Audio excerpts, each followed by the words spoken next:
sisi lain, hingga kini kepulangan jemaah umroh masih tertahan dampak dari penerbangan sejumlah maskapai yang tertunda bahkan dibatalkan akibat perang di Timur Tengah.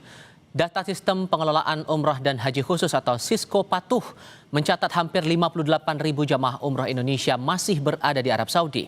Asosiasi Haji dan Umroh memastikan semua jemaah aman di hotel sembari menunggu mekanisme pemulangan. Salah satu opsi yang disampaikan adalah rencana charter flight.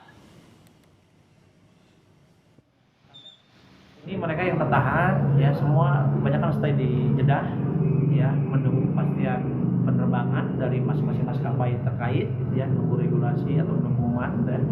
Terus bagi upaya yang dilakukan juga hari ini, tadi kita di asosiasi sedang Wakil Menteri Haji dan Umroh Daniel Anzar Simanjuntak mengatakan tengah bernegosiasi dengan otoritas Arab Saudi dan maskapai penerbangan untuk memberi keringanan fasilitas bagi jemaah yang masih tertahan di sana. Dari sekitar 50.000 orang jemaah umroh yang masih tertahan di Arab Saudi, 7.500 orang telah dijadwalkan pulang dalam waktu dekat. Jika eskalasi terus meningkat akibat konflik di Timur Tengah, Wamenhaj menyebut telah bekerja sama dengan Kementerian Perhubungan untuk menyediakan pesawat khusus dalam memulangkan jemaah umroh ke tanah air.